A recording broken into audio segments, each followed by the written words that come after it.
Ok. Alguém tem alguma pergunta ou comentário que gostaria de fazer? Então eu anotei aqui alguns assuntos que ficaram pendentes, tá? O primeiro é o assunto que você tinha trazido do fanatismo religioso, a gente não analisou ainda. O outro que fiquei devendo ainda é os comentários de Nietzsche sobre a religião. E esse terceiro agora, do Apocalipse. Em que medida a nossa cultura atual, o ambiente psicológico atual é uma manifestação disso que na Bíblia se chama de Apocalipse. Tem gente que diz isso. Então a gente pode analisar isso. Mas alguém tem algum comentário ou pergunta que gostaria de fazer agora? Além disso aqui, mas esses três eu vou deixar para mais adiante, tá? Então, o programa, olha só, nós estamos ficando na fase final agora do semestre, tá? Então, a gente tem aula de hoje, depois nós temos aula na semana que vem, eu vou tentar fazer uma sistematização de estudos empíricos sobre fenômenos espirituais, certo? Resultados de pesquisa empírica. Depois nós vamos ter aula no dia 3 e no dia 10 com o Eduardo Porcher, José Eduardo Porcher, em que ele vai apresentar o que se chama de ciência cognitiva da religião. Ele é professor num programa de ciência cognitiva da religião em Minas Gerais, tá? E ele escreveu recentemente um artigo que está aqui, a aquisição da crença religiosa e a atribuição de ilusão. E depois a gente tem uma aula final no dia 17, que aí a gente pode retomar esses assuntos aqui, que ficaram pendentes, tá? Apocalipse, fanatismo e Nietzsche. E outras coisas que aparecerem aí. E no dia 24, então, é o final do semestre. Vocês vão entregar um trabalho que eu tenho que pensar ainda que vai ser o segundo trabalho. Tá? E eu tenho que devolver ainda outro trabalho para vocês que eu não terminei de corrigir ainda. Então, quem sabe na semana que vem já devolvo. Se Deus quiser.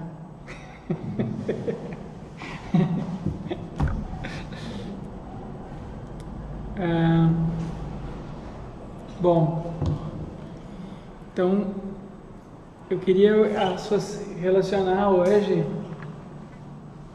algumas coisas que a gente viu com as manifestações simbólicas e artísticas, culturais, de coisas que eu vinha falando até agora. É o que eu falei que eu venho falando nas últimas aulas, tá? Então, uma coisa que eu falei aqui foi que a natureza humana, para as pessoas que não consideram os fenômenos espirituais de maneira reducionista, certo? Então, por exemplo, William James, existe um domínio próprio dos fenômenos espirituais. Esses fenômenos espirituais, essas experiências religiosas, elas pertencem a uma categoria própria, elas não pertencem à categoria dos fenômenos conscientes comuns, não pertencem ao domínio da reflexão comum, da filosofia, por exemplo, ou da ciência, não pertencem à categoria das patologias psicológicas tampouco. Tem um domínio próprio, um aspecto da nossa mente que é propriamente espiritual, religioso. E existe uma fenomenologia própria ali. Vocês entendem o que eu quero dizer com fenomenologia? O fenômeno mental tem características próprias, tá? Então, quando um fenômeno tem características próprias, isso é um indicador de que existe uma realidade ali que está causando isso e que é distinta das que causam outros fenômenos psicológicos. Ok? Então esse é o argumento. Então as pessoas que tratam os fenômenos religiosos dessa maneira descrevem a natureza humana como tendo três e não só duas dimensões. Então a nossa natureza tem uma dimensão corporal. Deixa eu aumentar aqui um pouco também a nossa natureza tem uma dimensão corporal, uma dimensão mental e uma dimensão espiritual. Tem gente que reduz tudo ao corpo, são os chamados filósofos materialistas, certo? Reduzem tudo ao corpo. A filosofia da mente tem filosofia materialista. A mente é simplesmente um produto do cérebro. A mente é um produto do cérebro. E tem filósofos que não são reducionistas. Esses projetos de redução da mente ao cérebro vêm sendo debatidos aí há mais de 100 anos. E o que aconteceu na literatura foi que se criou uma espécie de estagnação. Esses projetos de redução da mente ao cérebro, tudo que acontece na mente é produto do cérebro, eles não conseguiram, embora tenha havido muitos assim, avanços, né, sobretudo nos últimos 30, 40 anos, em estudos do cérebro, até hoje não se conseguiu mostrar isso. Então ele continua uma promessa, vocês entendem? Um projeto de pesquisa. É uma hipótese filosófica, como outras. Agora, o fato de que o avanço dos estudos cerebrais, os avanços em psiquiatria, em neurociência, não resultaram numa teoria reducionista da mente, porque o que se tem até hoje, são teorias de correlações. A gente tem correlações. A gente tem correlações entre fenômenos cerebrais e fenômenos mentais, certo? Então a gente sabe que se tu estimular certas regiões do cérebro, se produz certos efeitos mentais. Se tu introduzir mudanças químicas no corpo, isso produz efeitos mentais. Por exemplo, se tu ingerir álcool, vai ficar bêbado. A bebedeira é um fenômeno mental, né, que é causado por um estado orgânico, fisiológico. E assim por diante. Tu pode detectar, né, mudanças mentais no corpo. Mas ninguém hoje conseguiu mostrar como é exatamente que o estado fisiológico produz o estado subjetivo, certo? Então, é isso que a gente tem, além da gente ter essa vida orgânica, né, corporal, a gente tem uma vida subjetiva, quer dizer, eu vou vivendo a minha vida aqui, e vocês a de vocês, mas além do que está acontecendo com o meu corpo, tem essa espécie de cinema interior aqui. Eu vejo coisas, eu sinto coisas, eu experimento coisas, eu imagino coisas, certo? Tem essa vida interior mental. Como é que essa vida interior mental, essas experiências subjetivas, são produzidas pelo corpo, pelo cérebro? Isso até hoje ninguém conseguiu explicar. Então, a ideia de que a mente é um produto do cérebro, até hoje é uma hipótese especulativa, porque os mecanismos os mecanismos que explicariam essa conexão até hoje não foram demonstrados, embora tenha havido muito avanço nas explicações, no entendimento dos mecanismos cerebrais. Entende o que eu quero dizer? Então, é diferente do que aconteceu, por exemplo, com os mecanismos do avanço da medicina, por exemplo, o entendimento da digestão. Na medicina, né, os médicos há 150 anos atrás não entendiam direito o que acontecia no intestino, no estômago, no intestino. Há 150 anos atrás não se compreendia direito os mecanismos, por exemplo, da reprodução. E hoje se compreende bem. E depois de demonstrada quais são os processos digestivos, quais são os processos pelos quais os organismos se reproduzem, o fenômeno inteiro foi compreendido. Então, à medida que foi avançando a compreensão dos mecanismos corporais da digestão e da reprodução, o fenômeno inteiro não restou mais nada ali para ser explicado. O mesmo não aconteceu com o avanço da compreensão dos mecanismos cerebrais, porque tem esse resíduo, vocês entendem? E a ciência não conseguiu avançar sobre isso. Então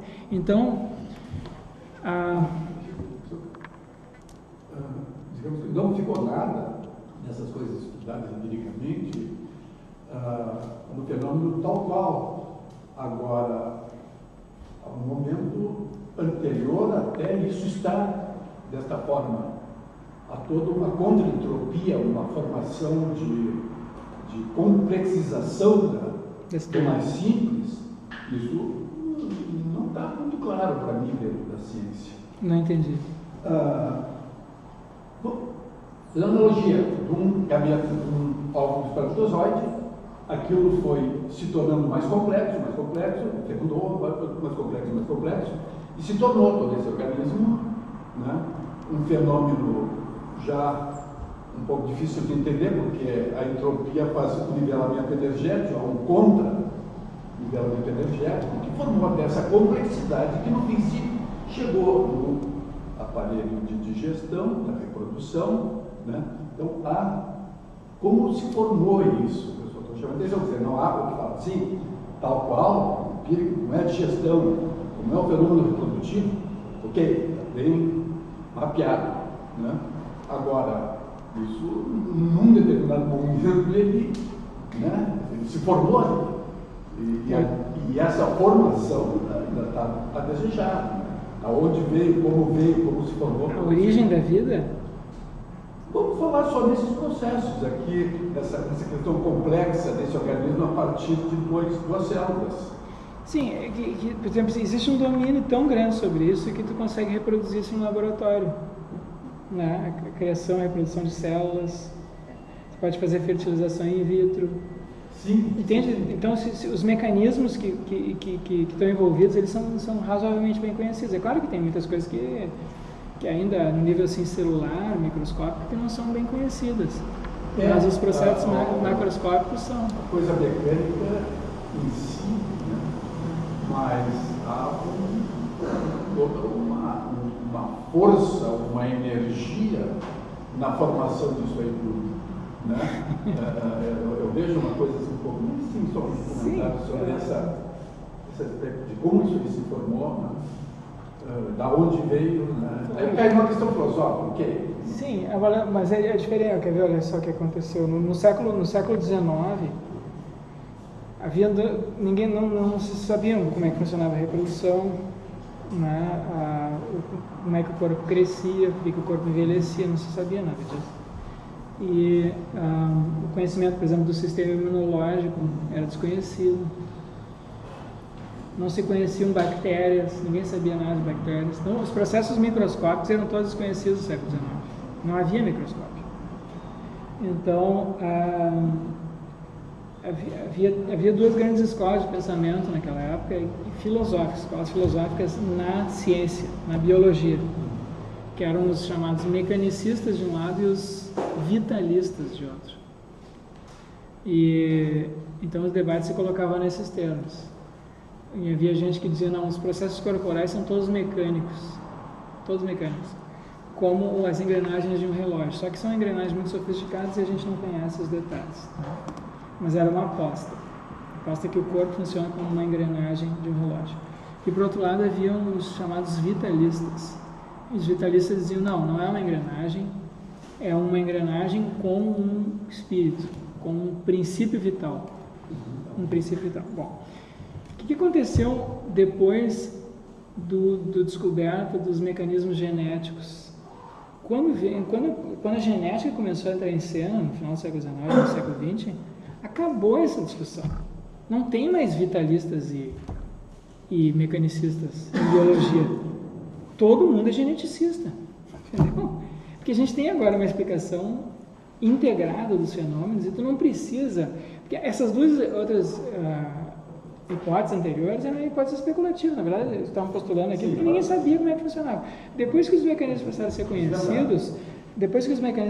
conhecidos, a discussão foi superada. E agora todo mundo tem uma boa explicação razoável. Claro que ainda existe assim, espaço, né, para discutir esses assuntos. Essa questão o ser humano é incapaz, conhecendo tudo e reproduzindo e modificando, fazendo o que quiser, mas vai ser incapaz, acho que vai ser capaz, pode ser que não, de colocar a vida naqueles elementos para, enfim, sequência. Tem muitas coisas que já se consegue fazer em laboratório. A vida? Sim, tu consegue criar tecidos, por exemplo. Tu consegue, né? Vivos? Sim, faz eles crescer, se reproduzir. É provável que no futuro, enfim, sabe que hoje tem assim, esse negócio de doação de órgãos, né? É provável que no futuro se criem órgãos orgânicos artificialmente. E, enfim, coisas desse tipo. Então, assim, na medida em que a ciência foi avançando nesses domínios, se criou a expectativa de que eventualmente todos os domínios seriam mapeados pela ciência, né? Inclusive os domínios da mente e da espiritualidade. Mas o que aconteceu foi que os domínios de explicação dos fenômenos mentais se mostraram bem mais resistentes do que inicialmente se esperava. E mais difíceis, bem mais difíceis de compreender. Então, está em aberto ainda hoje esse tipo de... Filosoficamente está em aberto. Tá?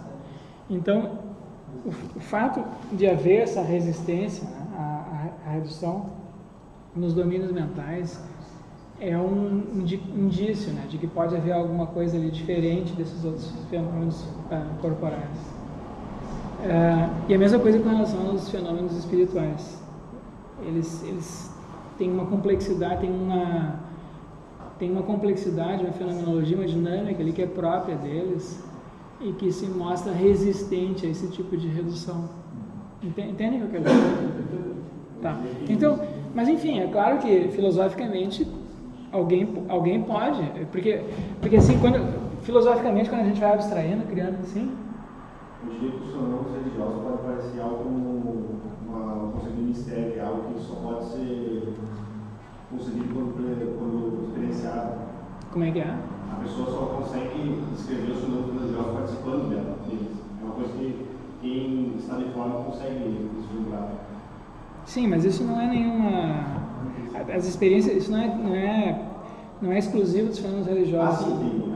Por exemplo, o que eu sinto, só eu sei. Sim, entendeu? Tu não sabe o que eu sinto. E eu também não sei o que tu sente, entende?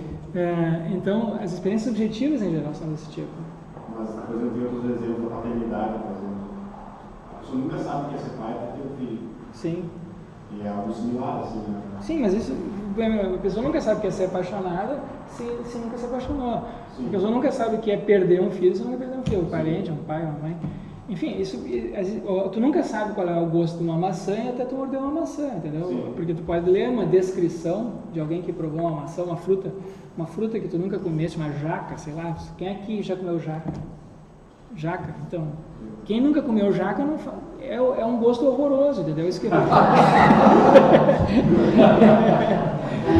um cheiro de chulé, não sei o quê, mas depois que tu se acostuma com aquele gosto horroroso, fica prazeroso, é uma coisa estranha.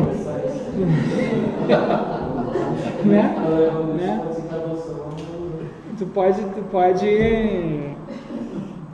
Tu entende? As experiências subjetivas, isso é o que é típico da experiência subjetiva, ela é tua.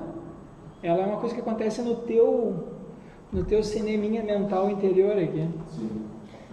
Então, as experiências espirituais têm essa característica também, mas tem uma coisa própria delas, que outras experiências subjetivas não têm. Tem uma fenomenologia própria da experiência espiritual, tá? Então, nas nossas... E isso que eu tentei mostrar aqui quando a gente viu o William James. Tem várias características que são próprias lá. Tem um sentido de conexão ali, que transcende as experiências ordinárias de conexão. Tem uma ativação do que o William James chama da função do sim na mente, porque as nossas experiências cotidianas são experiências de discriminação, de divisão, de limitação, né? Então ou de desprazer, ou de desgosto, ou de finitude, né? A minha inteligência é limitada, a minha sensibilidade é limitada, a minha percepção sensorial é limitada, o dinheiro que eu tenho é limitado, a minha saúde é limitada, tudo na gente é limitado. As experiências mentais conscientes que a gente tem em comum são todas desse tipo. Sempre elas vêm acompanhadas, as experiências conscientes comuns que a gente tem são experiências assim, eu diante de um grupo, ou diante da natureza, enfim. Então eu aqui com as minhas limitações, certo? E eu vou fazendo discriminações, vou me orientando a natureza a partir do que eu vejo. Mas eu sei que eu sou fraco, que eu sou pobre, que eu sou mortal, né? Que eu sou ignorante de quase tudo. Nós somos ignorantes de quase tudo. Né? Então, no entanto, a gente usa a força limitada, a percepção limitada, a inteligência limitada, o dinheiro limitado, o tempo limitado que a gente tem para se orientar no mundo. A nossa mente faz isso. A mente consciente comum, essa que a gente está usando agora, esse estado mental que nós estamos agora, vem sempre acompanhado dessa qualidade, tá? Quando então a gente faz a reflexão, faz o pensamento, tem as emoções, tem uma gama de aspectos aqui da mente, né? Tem os aspectos emocionais, tem os aspectos sentimentais, tem os aspectos assim intelectuais, tem a reflexão, tem essa gama de características da mente, mas todos vêm acompanhados dessas características da imperfeição, da limitação.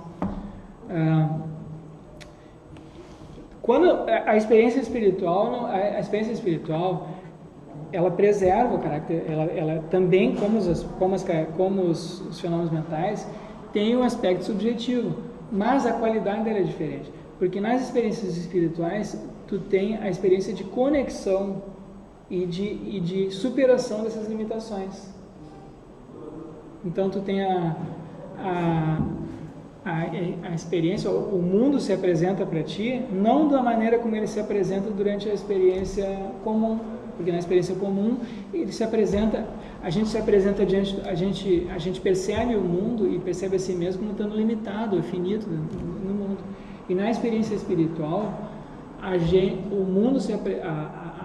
gente se percebe como estando inserido no mundo e conectado ao mundo de tal maneira que essas imperfeições, essas limitações não são importantes, na verdade elas são irrelevantes, né? Elas podem até servir um propósito maior. Então a gente tem a ativação da função do sim na mente, é o que o William James diz. Então isso se manifesta de muitas maneiras. Se manifesta, por exemplo, nas experiências de inspiração artística, né? Se está inspirado artisticamente, as coisas fluem. Ele não tem a experiência assim a experiência. Normalmente a gente tem dificuldade de escrever, qualquer um tem. Mesmo quem é genial tem dificuldade de escrever, tem que mudar, tem que revisar. E o cara, quando está inspirado, as coisas vêm mais ou menos prontas para ele.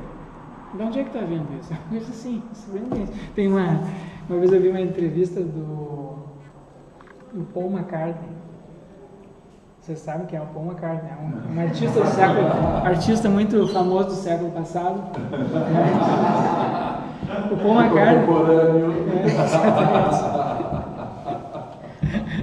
Então, o Paul McCartney, uma vez disse assim, que ele, quando compôs aquela música Yesterday, né? Vocês conhecem Yesterday? Bom, depois vocês olham no Google o que é isso. Então ele disse assim, que a música veio pronta, ele acordou de manhã e compôs a música, veio pronta, ele sonhou com aquilo, ele sonhou com essa música. E aí de manhã ele escreveu, ele botou no papel.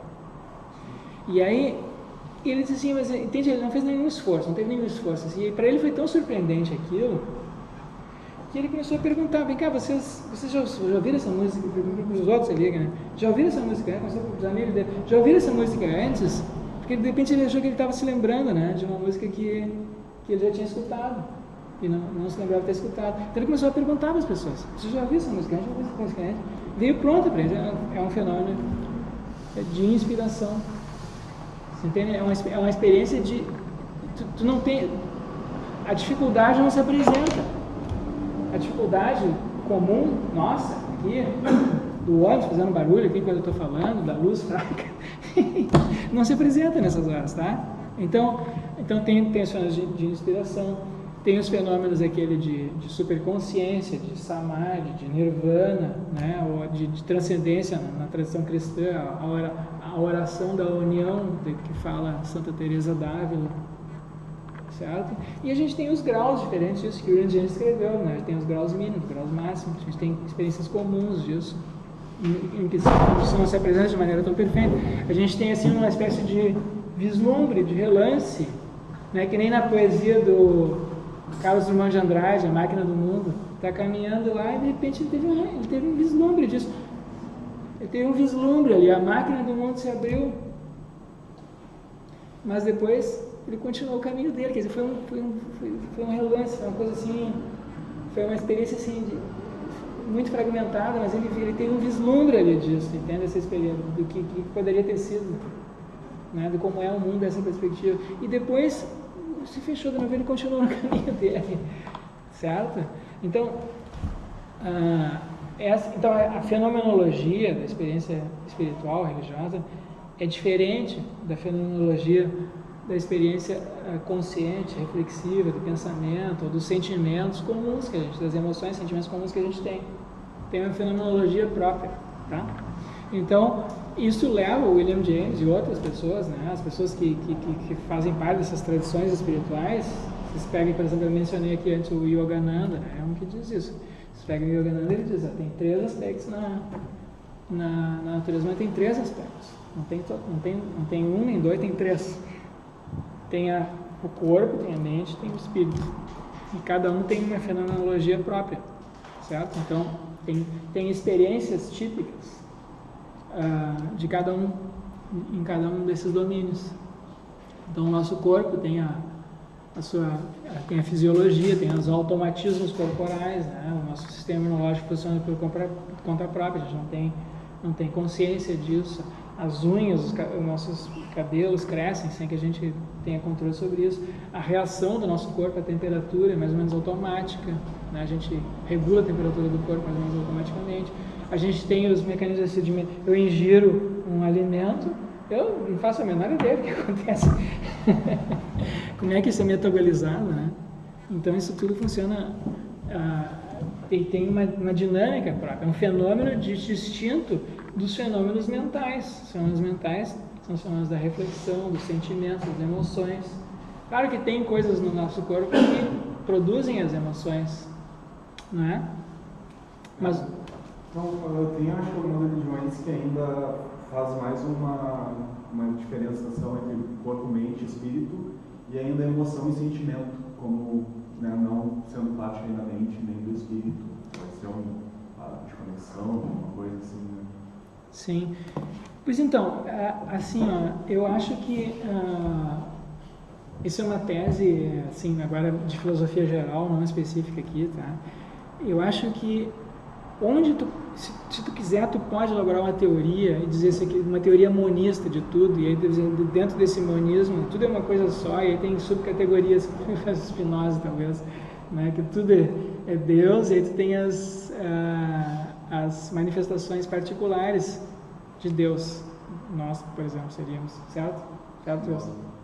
E então tu pode ter um monismo em que tu trata essas distinções aqui dentro de uma categoria única, ou tu pode ter dualismos, ou enfim, tu pode ter, enfim, uma ontologia assim tripartite, que nem aqui. Então, como é que tu lida com isso daqui nesse nível mais abstrato filosófico? Eu acho que não faz muita diferença, tá? Então, nesse aspecto, eu defendo, seguindo aí o filósofo Quine, um relativismo. Acho que do ponto de vista ontológico a gente pode ser relativista, que não faz diferença, tá? Do ponto de vista científico, a questão é do ponto de vista científico empírico, tá? Do ponto de vista empírico, acho que tem que fazer a discriminação e tratar como fenômenos distintos. Então, eu estou só tratando desse nível empírico, não do nível mais abstrato filosófico. Porque tu poderia, né?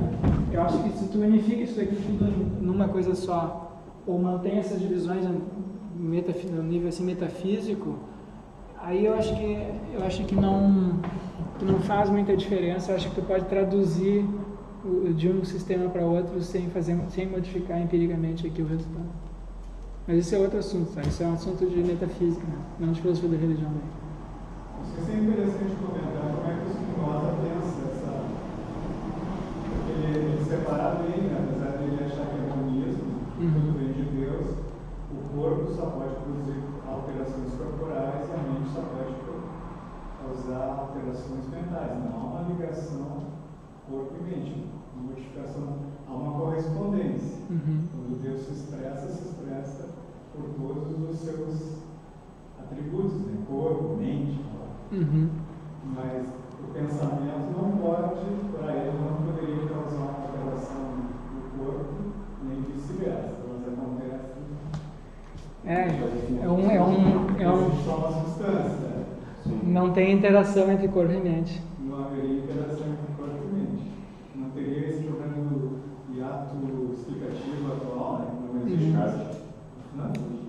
Da interação causal, o problema da interação. A interação causal.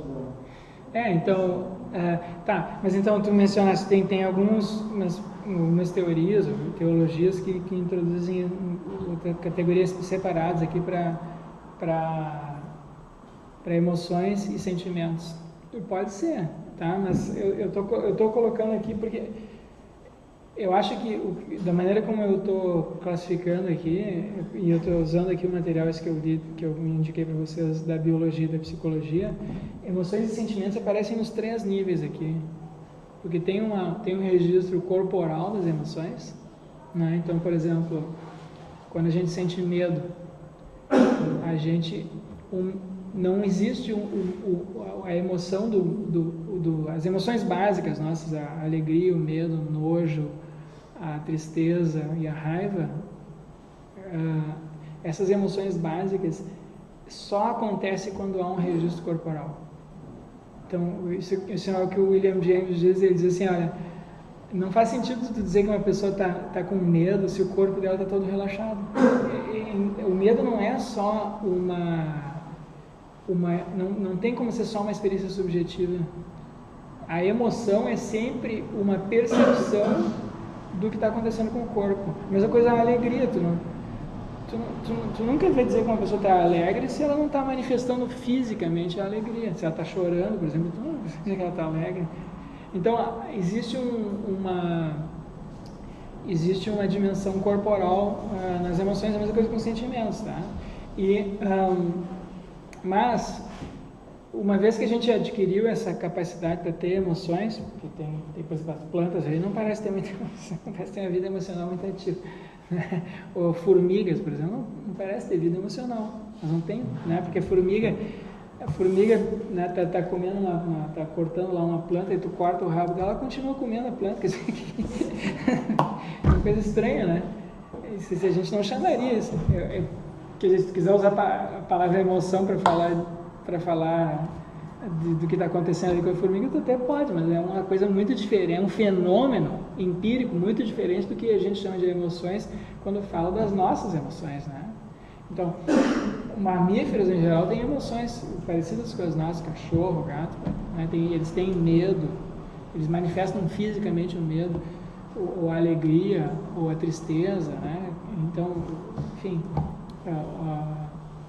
o mesmo nojo, raiva, enfim, essas emoções que nós temos, aí a gente encontra em muitos outros bichos, mas não em todos, tá?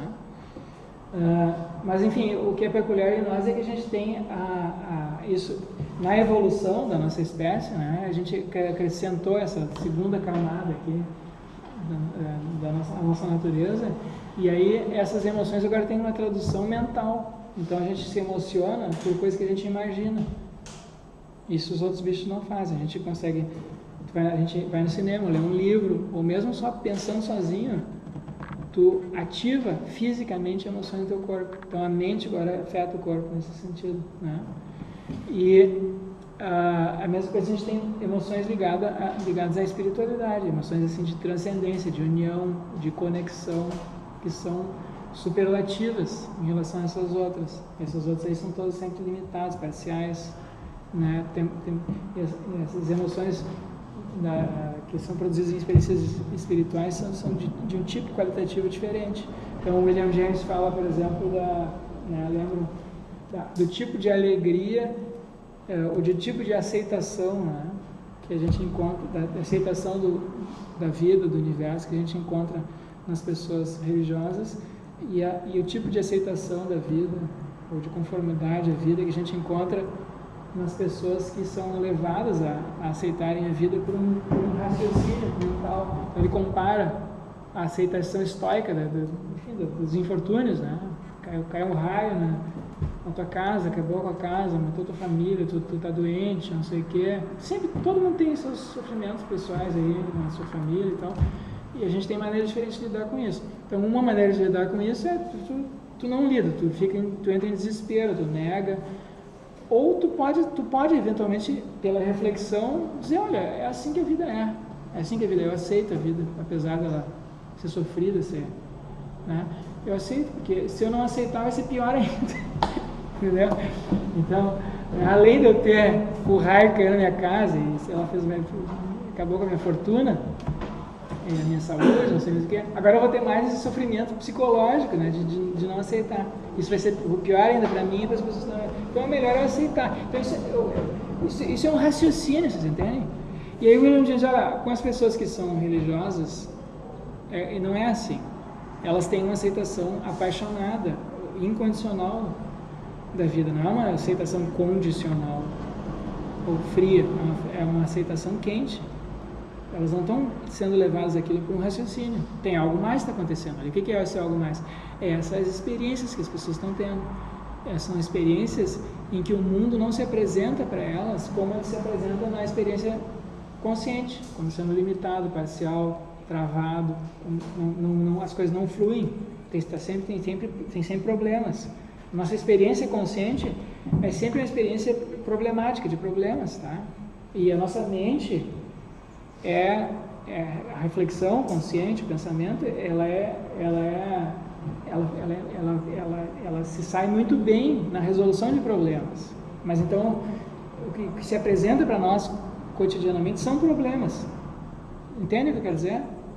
E na experiência espiritual, problemas não se apresentam. O mundo se apresenta, a experiência que a gente tem de si mesmo e do mundo é não problemática.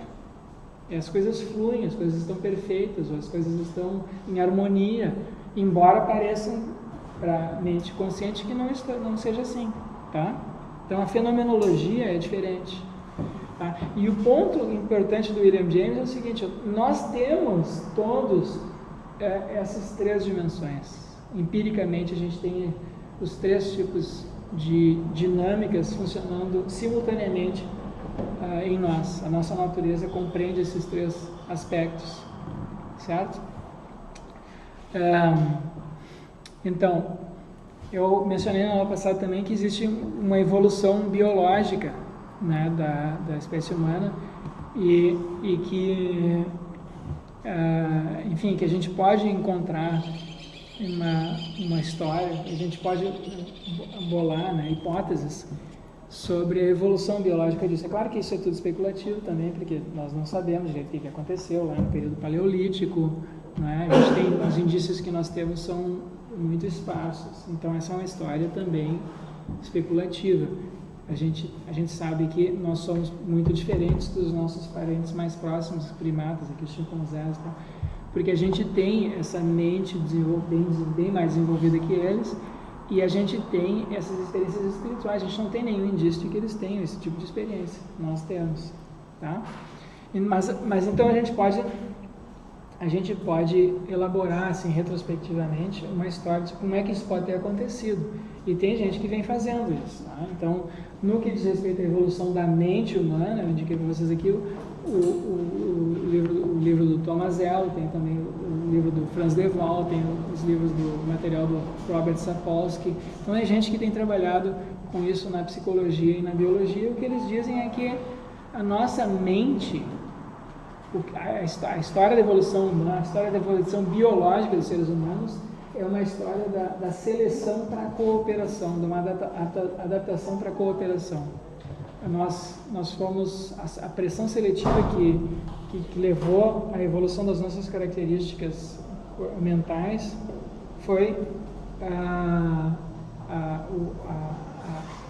seleção de características cooperativas em nós. Então a gente desenvolveu uma linguagem que é adequada para trocar informações. Mas por que eu vou trocar informação? Se eu vou trocar informação se eu quero cooperar com alguém, senão eu não vou dar informação de graça. Um chimpanzé não dá informações de graça, ele manipula os outros. A ideia de que eu vou transmitir informação assim gratuitamente, né, que nem eu estou fazendo agora aqui com vocês, né? Ou, quer dizer, a gente faz isso toda hora, com todo mundo. As nossas interações linguísticas são todas cooperativas. A nossa linguagem é uma linguagem moldada para a cooperação. A gente interpreta o que as outras pessoas dizem baseados em princípio de cooperação, certo? E a gente não avalia o que uma outra pessoa está dizendo apenas a partir do conteúdo ali do que ela está dizendo. A gente avalia dizendo assim, ela está dizendo aquilo que ela está dizendo agora porque ela quer, de alguma maneira, cooperar comigo, quer me dar alguma informação, enfim, tem uma razão, e essa razão é cooperativa. Se não fosse cooperativa, se não houvesse esse princípio interpretativo, as pessoas dizem assim, não, ela não quer cooperar comigo, ela está me enganando. Né? Então, o que ela está dizendo, eu vou interpretar como uma mentira, uma falsidade, um engodo, enfim, tem uma manipulação aqui. E em geral não é, claro que em geral não é. Se fosse em geral, a gente não falaria tanto, certo? A gente evitaria até falar. Bom, então, isso com relação à linguagem, a mesma coisa com relação às normas sociais, institucionais, certo? Por exemplo, tem instituições como a URGS aqui, a gente tem as instituições assim, familiares, tem o sistema econômico, né, o sistema de trocas, tudo baseado na cooperação. O dinheiro, porque a gente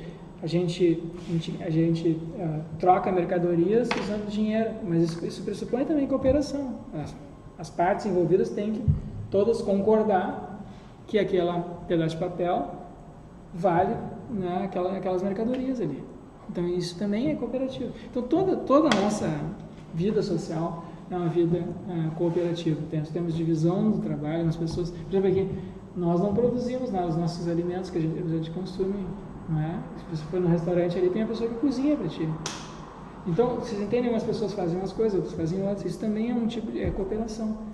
Então, a gente desenvolveu normas, instituições, linguagem, e isso para permitir maior cooperação. E depois isso retroagiu sobre os nossos corpos. Então, nós temos instintos agora cooperativos. Nós somos selecionados para ter instintos cooperativos. Então, o nosso corpo automaticamente age de maneira cooperativa. A gente tem a inclinação. Então, por exemplo, se uma pessoa pergunta que horas são, para ti, tu está ali na parada do ônibus, a pessoa que está do teu lado pergunta que horas são, tu coopera, tu diz que horas são. E se tu não disser que horas são, vai ficar um ambiente de constrangimento ali, certo? Vai ficar um constrangimento. Tem um cara do teu lado que escutou que ela perguntou e disse, não pode dizer que horas são, porque o relógio é meu. Então, a hora é teu. A gente não faz isso. Por que a gente não faz isso? Porque a gente se sente constrangido, mas esse constrangimento é automático, é inconsciente. Então a gente tem a inclinação para a cooperação, vocês entendem? Isso é corporal, isso está vindo de baixo para cima. Não é produto de nenhum raciocínio, não é porque tem um imperativo categórico kantiano lá que eu reflito, que não sei o que, blá, blá, blá, eu concluo que eu devo dar. Não é isso. A gente já dá e depois a gente reflete. Primeiro a gente age assim, dessa maneira, porque a gente tem esses sentimentos. E depois, se tu quiser justificar, daí sim, aí tu faz um pouco de filosofia e descobre o imperativo categórico. E aí tu apresenta aquilo como uma justificação. Mas é sempre posterior. A reflexão é posterior. A inclinação, o sentimento, a emoção já está ali. E se não tivesse, a gente não teria imperativo categórico, entendeu? Se nós não tivéssemos essas inclinações cooperativas, se nós fôssemos como, sei lá, cobras ou insetos, enfim, que não tem nenhuma emoção nesse sentido, nós não teríamos nenhuma filosofia desse tipo. A gente só acha que só é razoável tu ter filosofias morais como a aristotélica, kantiana, mesmo utilitarista, porque nós já temos a inclinação, tá? Então isso foi selecionado, vocês entendem? Uma seleção, tá? E depois, bom, mas se a gente tem então o desenvolvimento dessa mentalidade, dessas inclinações cooperativas, se a gente se a gente desenvolve essa mentalidade de grupo, então é inevitável que a gente tenha também a experiência da transcendência. Eu vejo o mundo não apenas na minha perspectiva individual. Por exemplo, assim, os chimpanzés, bonobos e tal, eles também veem o mundo de uma perspectiva individual, mas eles não têm a consciência de que ou se tem, é muito limitada. Nós não temos indício que eles têm muita reflexão sobre isso. Na medida em que eles têm, é muito limitado. Então, a perspectiva individual deles, eles não têm a consciência de que essa é só uma perspectiva individual deles. O modo como o mundo se apresenta para eles é o mundo. Então, eles não fazem essa distinção que nós fazemos entre a minha percepção, a tua percepção e o modo como as coisas são no mundo. Então, tu tem a tua percepção aqui do objeto, eu tenho a minha, enfim, de ter perspectivas. A nossa consciência comum é uma consciência perspectiva. Então a gente tem isso já está assim, inserido, né, na nossa maneira de compreender o mundo e se compreender. A gente compreende o mundo a partir da minha perspectiva, e eu sei que a minha perspectiva é subjetiva, é particular, e que as perspectivas de vocês também são subjetivas e particulares, e que o modo como as coisas são no mundo não é exatamente como eu percebo, nem como cada um de vocês percebe, mas é diferente. Enfim, objetivamente as coisas são diferentes de como as coisas aparecem para nós subjetivamente, né? Então isso é que foi introduzido aqui nessa evolução aí da nossa cultura, a distinção entre o que é subjetivo e o que é objetivo, e uma mentalidade de grupo, que existe algo que transcende a minha perspectiva individual, que é o modo como as coisas são objetivamente. Isso aparece no domínio do conhecimento, das capacidades cognitivas, e aparece no domínio da moralidade, da ação. A gente tem o espírito de grupo, né? A identificação com o grupo, e não com a identificação com a família, a identificação com a nação, com o Estado, né? Com o time de futebol, enfim, essas coisas, com o grupo ao qual nós pertencemos. Então, isso aí faz com que nesses momentos em que a pessoa está identificada com o grupo, ela tem já o início de uma experiência transcendente. Ela já não vê mais, ela já não vê o ego dela, a perspectiva individual se insere numa perspectiva mais ampla. E esse é o princípio, o início das experiências transcendentes espirituais. Experiências transcendentes são experiências de tipo oceânicas, tá? E não atômicas. Experiências conscientes mentais são experiências atômicas. Eu aqui e agora estou vendo o mundo assim, assado, limitado, cheio de problemas, blá blá blá. A experiência transcendente é uma experiência assim, eu faço parte de um oceano, certo? Tem um filme, não sei se alguém viu aqui o filme. As minhas referências culturais são todas do século XX, o que eu posso fazer? Filme. Pois é, não é tanto assim, né? Mas tem gente aqui que nasceu há 19 anos.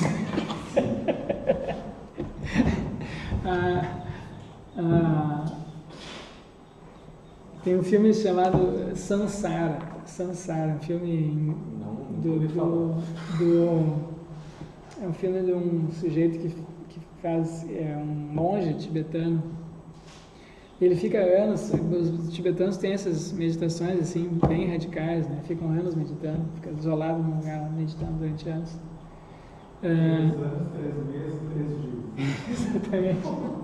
Então, 3 horas, quando o cara sai quando esse sujeito, o personagem do filme, né, sai da meditação, ele tem que ser carregado, as pernas estão fracas, as unhas dele estão enormes, cabelo, então não se alimentou direito, se é que se alimentou, sei lá. E aí ele é carregado para o mosteiro, e aí na passagem ele vê uma pedra, e na pedra está escrito na pedra: como fazer para uma gota de água sob o sol escaldante não evapore? Como fazer para que uma gota d'água sob o sol escaldante não evapore? Alguém sabe? Joga ela no oceano.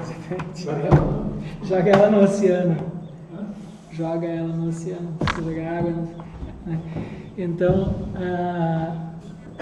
isso, então, né, as experiências espirituais são desse tipo, são experiências de mergulho no oceano, tá? São experiências, portanto, de transcendência. As limitações, a gota d'água evaporando, o sofrimento, né, a limitação daquilo ali, a coitadinha da gota d'água, desaparece quando ela está no oceano. Ela não é mais ela é um oceano agora, é parte do oceano. Tá? As experiências espirituais são desse tipo. Então, a gente tem a predisposição para isso. E essa predisposição, a gente tem boas razões, eu acho, eu sustento, para acreditar que a gente tem uma seleção biológica disso, tá? Dada a nossa evolução, ok? Porque uma vez que tu tenha a mentalidade de grupo, é inevitável que tu tenha isso aí também, a experiência de transcendência do ego, tá? E como é que isso, agora, uma vez que a gente tenha isso, a gente tem isso retroagindo sobre a mente, da mesma maneira que a mente retroage sobre o corpo, né? Tu tem, pela imaginação, tu produz emoções, não um macaco, ele se emociona quando vê um tigre, óbvio, também nós nos emocionamos quando vê um tigre, vemos tigres. Agora, um macaco não fica com medo por imaginar um tigre, só se ele ouve o rugido do tigre, não sei o quê. Nós não, né? Se alguém começa a pensar em fantasma, coisas assim, pode ficar com medo. E a reação fisiológica corporal é a mesma de se tu estivesse vendo aquilo que tu está imaginando. Tá? A pessoa começa a pensar na própria morte, né, fica com taquicardia. O macaco não consegue fazer isso, tá? Porque ele não tem imaginação suficiente para fazer isso, porque ele não desenvolveu essas capacidades mentais ficcionais que nós desenvolvemos. Então a gente tem uma retroação, tá, da mente sobre o corpo. Da mesma maneira a gente tem, agora, uma vez introduzida essas capacidades aqui espirituais de transcendência, isso retroage também sobre a cultura, tá? Retroage sobre a cultura. Porque agora a gente tem aqui no domínio mental da cooperação, a gente tem normas, instituições, linguagem, né?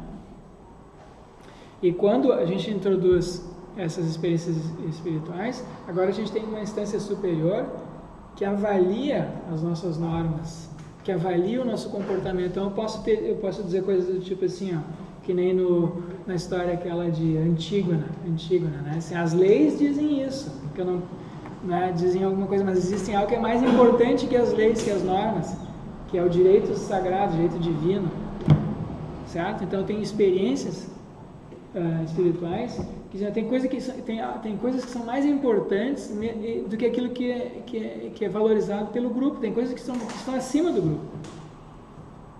Certo? Tem uma realidade, ou normas, ou valores, que são superiores, que são sagrados, que mesmo que a gente convencione que é certo, não está certo, ou que está errado, não está errado, porque é sagrado, é divino, vocês entendem? Então a gente tem a experiência disso, a experiência do contato com isso, ok? Espiritual. Então isso retroage sobre a nossa cultura, e a gente tem uma avaliação espiritual das normas, a cultura como um todo do grupo passa a se orientar por isso, por coisas que estão acima das meras convenções. E a gente tem também a manifestação disso no nível. Então isso acontece no domínio, isso que eu estou tentando mostrar aqui para vocês, isso acontece no domínio biológico, evolutivo, acontece no domínio da evolução cultural, né? Das manifestações psicológicas, mas acontece também no domínio individual. No domínio individual, também a gente tem a manifestação desses três aspectos, assim, dinâmicas, né? Então, na nossa infância, é básica, as crianças, né? Elas são muito mais inconscientes do que os jovens ou os mais velhos. E elas não têm consciência das distinções que a gente faz, das discriminações, mesmo das limitações. A criança, em geral, não tem muita consciência das próprias limitações dela. E ela vive uma vida dependente, né, dos pais, da família, enfim, de quem cuida delas, mas também não tem muita consciência disso. E quando a criança vai amadurecendo, entra na adolescência, juventude, ela passa a ter consciência de si, da sua individualidade, passa a ter mais consciência da sua individualidade e também das suas limitações. Então vem aquelas crises, né, na adolescência, na juventude e por fim existe um período de amadurecimento na fase adulta, mas, enfim, que varia de indivíduo para indivíduo, mas pode ser na fase de meia idade ou mais velha, em que a pessoa passa a ter uma consciência misturada das suas capacidades, em que tu passa a viver a tua vida reconhecendo a tua individualidade, as tuas características próprias, mas ao mesmo tempo a tua dependência com relação aos outros, a limitação da tua individualidade, coisa que nos jovens muitas vezes está ausente. Então, jovens, a ousadia, né, do jovem é às vezes uma forma de inconsciência também das suas limitações. Ele passa a ter uma consciência exacerbada da sua individualidade e não conhece ainda as suas limitações. Então tem um movimento de pêndulo aqui, certo? Então isso deixa eu mostrar aqui para vocês como é que isso se manifesta.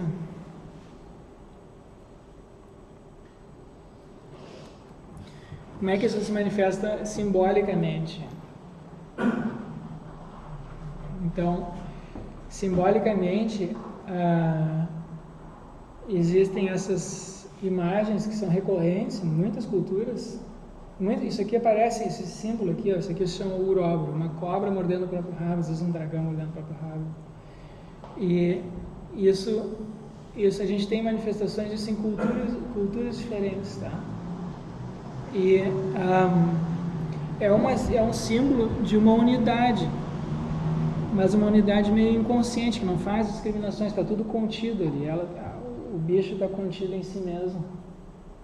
Então, é uma representação simbólica desse estágio inicial aqui do nosso desenvolvimento psicológico como crianças, né? E também do nosso desenvolvimento como espécie, que a gente não tem consciência, né, das discriminações mentais que a gente faz, das diferenças, das limitações.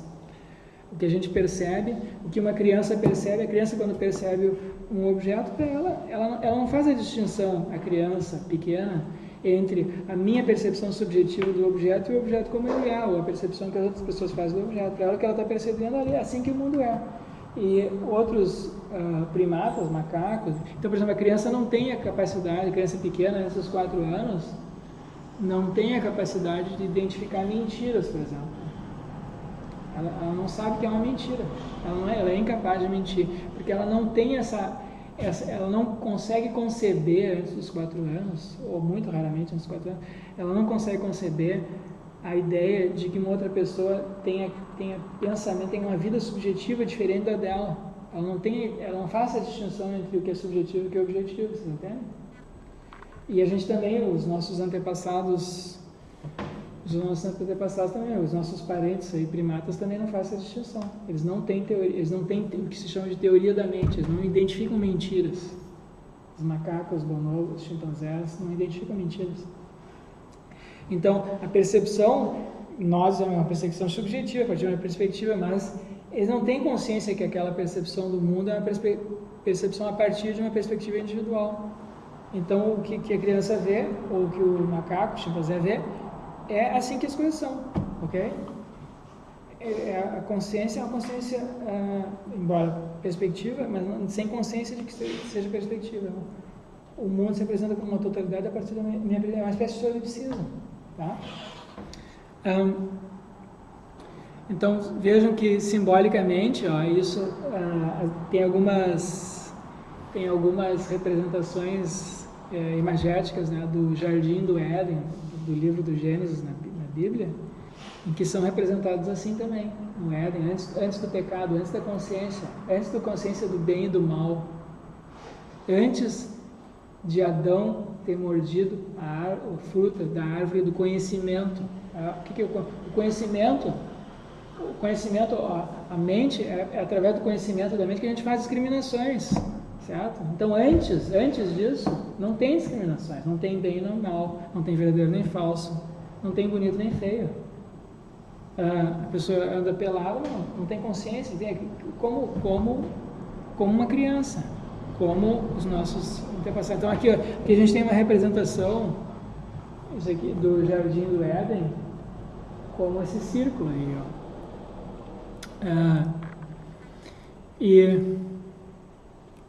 bom, depois disso a gente tem um período, né, na adolescência. Na adolescência a gente tem um período e na juventude em que a gente passa a ter consciência, né, da individualidade, a gente passa a ter autonomia, e então a pessoa rompe, né, com a sua família, rompe com aquele círculo lá fechado, familiar, inconsciente. E muitas vezes, para romper com esse círculo fechado, às vezes existem tendências opostas ali, né? Existe uma tendência oposta na mente do adolescente, da criança, pré-adolescente, se manter ligado ao ambiente familiar, inconsciente. E tem gente que não sai daí a vida inteira, fica velho e continua criança, né? Então, aliás, todos nós temos alguns aspectos em que a gente permanece nesse mundo infantil, né? Todos nós temos isso. Mas, enfim, existe um ímpeto ali que aparece para a criança, para o pré-adolescente, para o adolescente, de romper com isso. Mas, psicologicamente, o adolescente às vezes só consegue romper com aquele mundo ali em que as coisas não são problemáticas, em que suas necessidades são cuidadas, em que ele não tem que trabalhar, que não tem que assumir responsabilidade, né, pela sua própria vida. Ele não é responsável pela sua própria vida, certo? Então, os pais é que são responsáveis. Se alguma coisa acontece errado, algo errado acontece com o adolescente, a culpa é dos meus pais, ou da sociedade, ou não sei quem. Alguém fez isso para mim, não fui eu que criei essa situação. Me colocaram aqui, eu não pedi por isso, certo? Então, então existem forças opostas ali lidando, tá? Algo que o prende à vida familiar, a esse mundo, essa totalidade inconsciente, e algo que tende para que ele se individualize, certo? Para que ele disse, não, eu vou me tornar um indivíduo agora, vou fazer coisas que são só minhas. Então esse só meu, quando aparece nos primeiros momentos, geralmente aparece de maneira inflada, como um excesso, é inconsciente das limitações, para se contrapor aquele mundo inconsciente, tudo fechado. Agora a gente tem uma manifestação psicológica que é o seu oposto, contrário. E o que é uma manifestação, uma representação simbólica? O que seria uma representação simbólica? Tem muitas representações simbólicas disso, tá? O que seria uma representação simbólica disso, em particular? O mito a história de Ícaro, certo? Aqui a gente tem uma pintura, uma queda de Ícaro.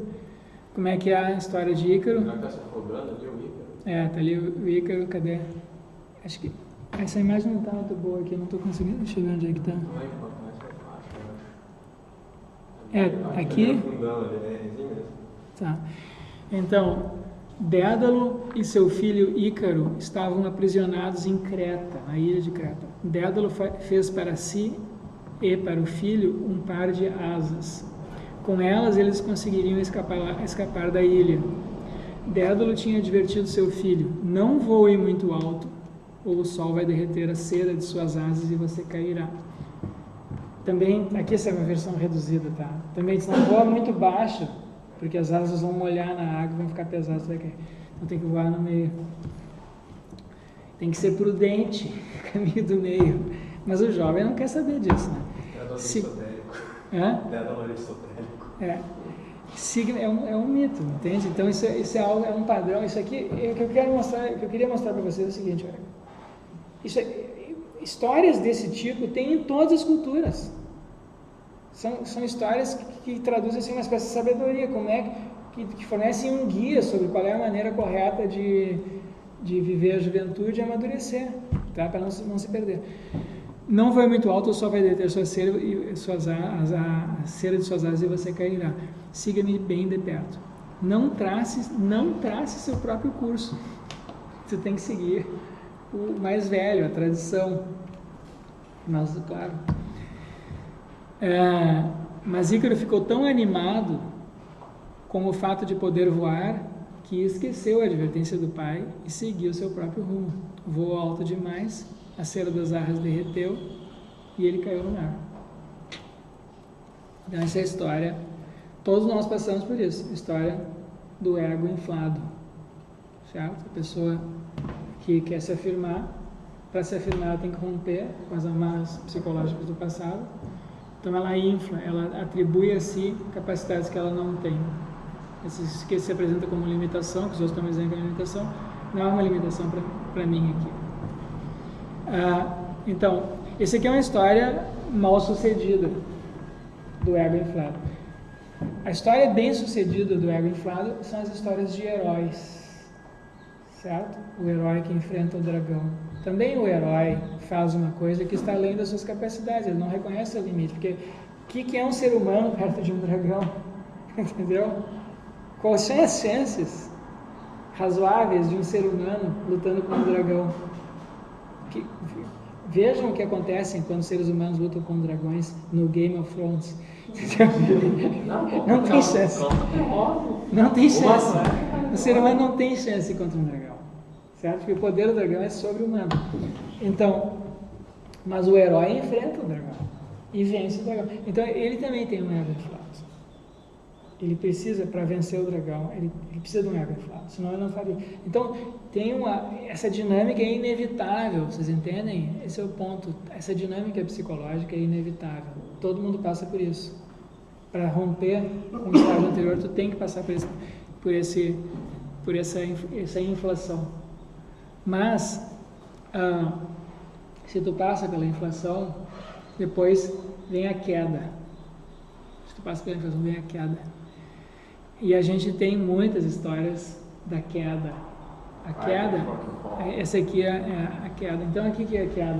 A queda é a história do ego que quebrou a cara, entendeu? Do Ícaro que caiu no mar.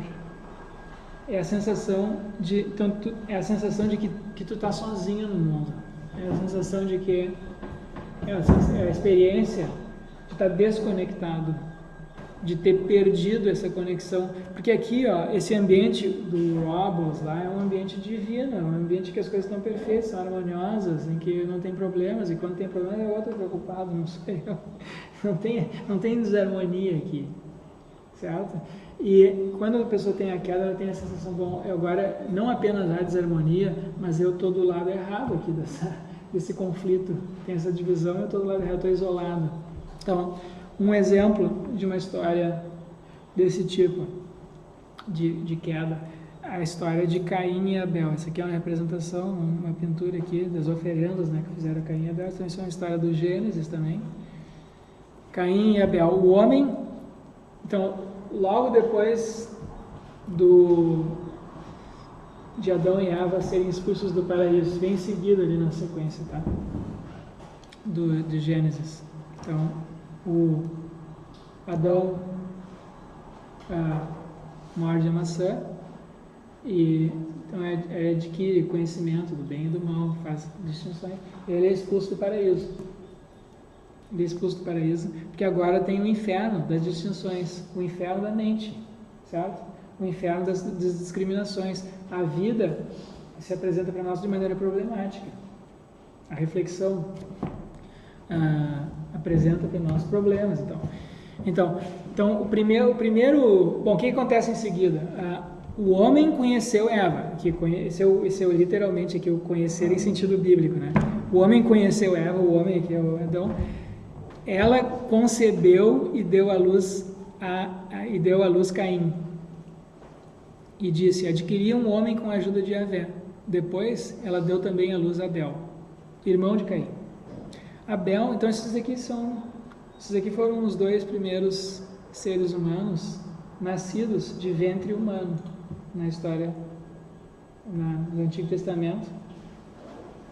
Porque Adão foi criado, né, por um pedaço de barro, E a Eva teria sido criada de uma costela. Então, enfim.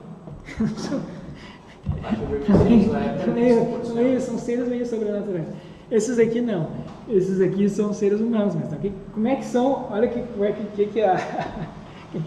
o Antigo Testamento diz a respeito dos primeiros seres humanos. Olha só que curioso.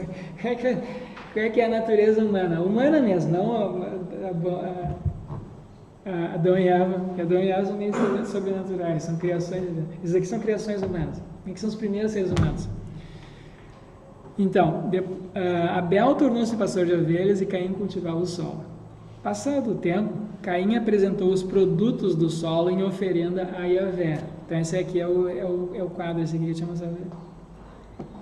A gente tem ali o Abel e Caim fazendo oferendas, né? E Caim apresentou os produtos do solo. Peraí, pulei uma parte aqui. Abel tornou-se pastor de ovelhas e Caim cultivava o solo. Então um é um pastor, outro é um agricultor. Passado o tempo, Caim apresentou os produtos do solo em oferenda a Yahvé. Abel, por sua vez, também ofereceu as primícias e a gordura do seu rebanho. Os dois fizeram oferendas. Ora, Yahvé agradou-se de Abel e de sua oferenda, mas não se agradou de Caim e de sua oferenda. Por que será? Ninguém sabe. Certo? Será que não está dito aqui? Mas o que está dito é que Yahvé... Ele não era vegetariano. Então aqui Yahvé se agradou das oferendas de um aqui e não do outro. Tá? O outro está levando fumaça na cara ali.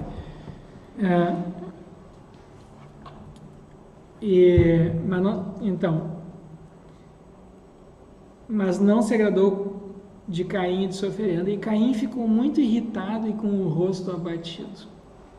Yahvé disse a Caim: por que estás irritado e por que teu rosto está abatido? Se estivesses bem disposto, não levantarias a cabeça?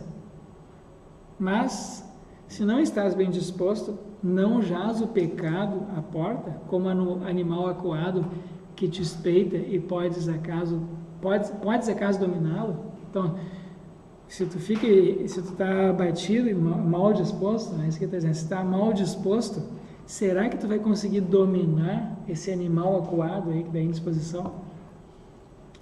Entretanto, Caim disse a seu irmão Abel: saiamos. E como estavam no campo, Caim se lançou sobre seu irmão Abel e o matou. Isso aqui foi os primeiros dois seres humanos. Taxa de mortalidade, 50%. 25%, eram 4 seres humanos no mundo, a mortalidade de 25%. Tá. É que os outros dois não eram bem humanos, eram sobrenaturais. Os primeiros humanos, metade da população propriamente humana foi assassinada aqui. 50%. 50%, exatamente. Caim é pior que ninguém. Aí Yahvé disse a Caim. E outra coisa curiosa é o Yahvé. Já não sabe. Pois é, exatamente. Aqui, vocês vejam como é que o Yahvé é diferente do Deus do Novo Testamento, né? No Novo Testamento, Deus o Deus é sumamente bom, é eterno, está afastado, ele sabe tudo, enfim. Aqui não, aqui o Yahvé é como um ser humano com superpoderes quase, né?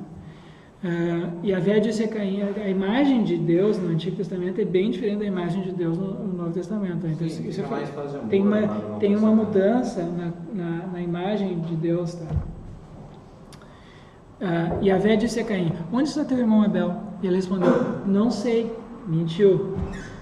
Porque ele acabou de matar o irmão e ele disse: não sei onde está meu irmão. Acaso sou guarda de meu irmão? Olha só o cara. Acaso sou guarda de meu irmão? Yahvé disse: que fizeste? Ouço o sangue de teu irmão do solo a clamar para mim. Agora és maldito e expulso do solo fértil que abriu a boca para receber de tua mão o sangue do teu irmão. Ainda que cultives o solo, ele não te dará mais seu produto. Serás um fugitivo errante sobre a terra. Essa é a nossa condição. Fugitivos errantes sobre a terra. Então Caim disse a Yahvé: minha culpa é muito pesada para suportá-la. Vê, hoje tu me banes do solo fértil. terei de ocultar-me longe de tua face e serei um errante. Terei de ocultar-me longe de face. Terei de me ocultar de Deus. Isso que ele está dizendo. Eu vou ter que me ocultar de ti. Terei de ocultar-me longe de tua face e serei um errante fugitivo sobre a terra. Mas o primeiro que me encontrar me matará. E Yahvé lhe respondeu: quem matar Caim será vingado 7 vezes. E Yahvé colocou um sinal sobre Caim, a fim de que não fosse morto por quem o encontrasse. Caim se retirou da presença de Yahvé e foi morar à terra de Nod, a leste do Éden. Isso aqui é importante, aqui ó. Caim se retirou da presença de Yahvé. Então essa é a experiência de alienação, tá? Essa é a experiência de alienação, que se segue a experiência do ego inflado. Certo? Então tem a dinâmica aqui. Do ego inflado, queda, alienação, sentimento de estar. O que é o sentimento esse de estar retirado da presença de Yahvé? É o contrário da experiência espiritual, essas que o William já estava falando. A experiência espiritual é uma experiência oceânica, experiência de conexão, experiência de que os problemas não se apresentam, quando se apresentam eles não são importantes, porque eles fazem parte de uma dinâmica em que as coisas são harmônicas, está tudo bem. E aqui não. Aqui, o que é está retirado da presença de Deus? Tu não tem mais essa experiência. Tu está alienado, tu está sozinho, só na tua mente. Certo? Exato, tu está abandonando. Gerou uma gota fora do oceano. Exatamente, tu tá fritando lá no sol, que nem na pedra. A gota d'água fritando, evaporando, sozinha. Né? Essa é a experiência uma experiência de alienação, de estar sozinho. Tá?